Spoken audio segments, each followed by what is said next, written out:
Morning, everybody. Today is Monday, October 19th, Mindset Monday. Today I want to talk about crucial conversations.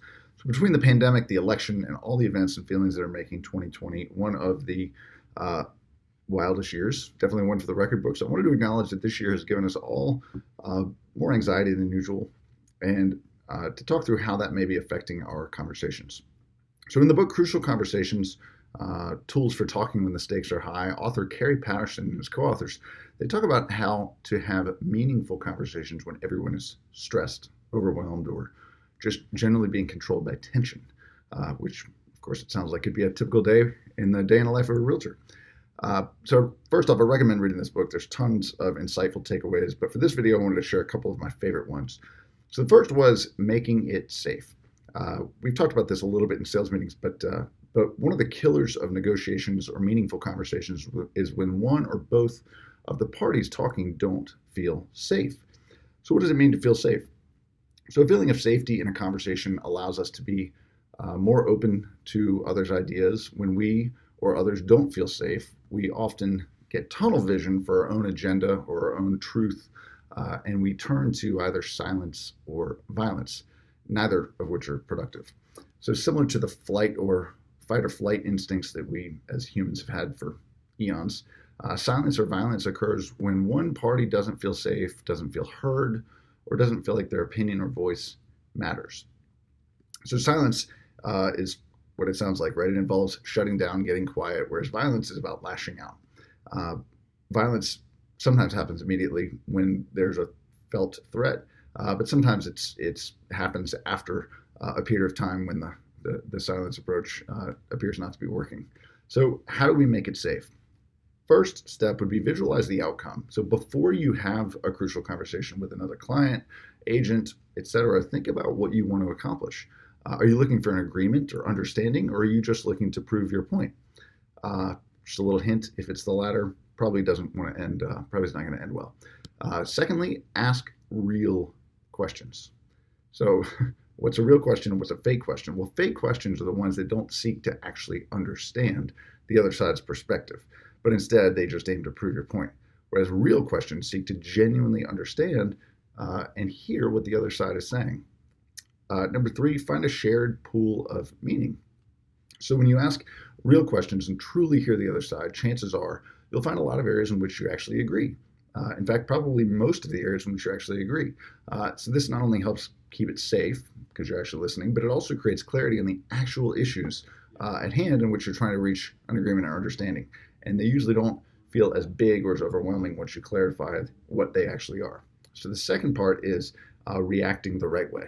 So in this book, the authors share what typically happens when we react, and they illustrate this by starting with the reaction and working backwards from the reaction in how you arrive there. So they show 4 boxes. It looks like this, and they only fill 3 of them at first, leaving the second one empty because that's how we usually kind of understand it, right? So first we see or hear something, and that creates a feeling, and then we react from that feeling.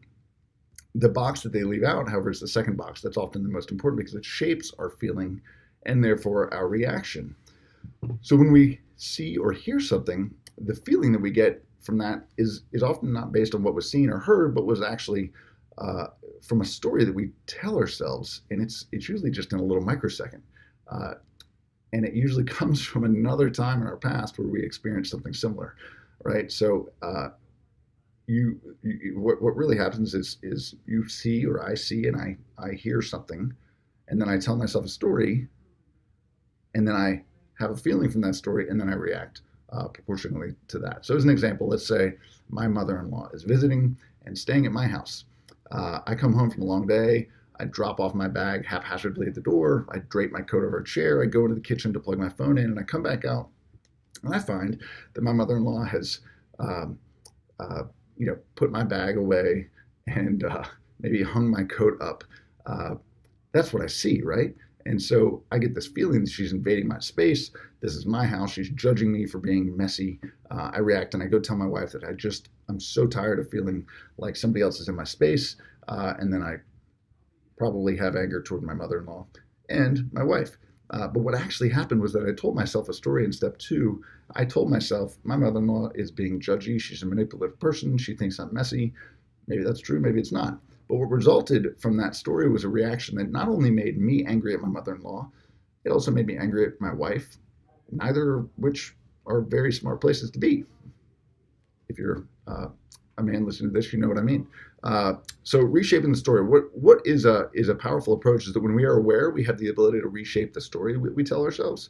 With practice, we can actually control that part of the process in ourselves and change the course of the rest of the cycle. So what if I change the story to tell myself, my mother-in-law was actually just feeling guilty about being in our space. She was trying to do her part to be helpful by tidying up the house a little bit. I would have had a completely different response because I could have felt maybe grateful or just not felt much of anything, and I wouldn't have felt that anger toward her and therefore toward my wife. And it would have led to a much different outcome, much different discussion. So in conclusion, while this example is simplistic, it represents the point that we deal with this so many times a day in our interactions with our clients, colleagues, and loved ones. So knowing that we have the power to control the story that we tell ourselves is a major piece in controlling the outcome and being open to understanding and finding agreement with the other side. So my challenge to you is this. Today, when you find yourself in a feeling tension in a conversation, pause. Ask yourself what story you're telling and what the other side is thinking. Rewrite that script. You can even make it up. It doesn't matter. Rewrite that script. Let your feelings be changed and let your reactions be changed. And I bet you'll have a more productive conversation that will find genuine meaning and understanding on all sides. Hope that's helpful. Let me know how it goes.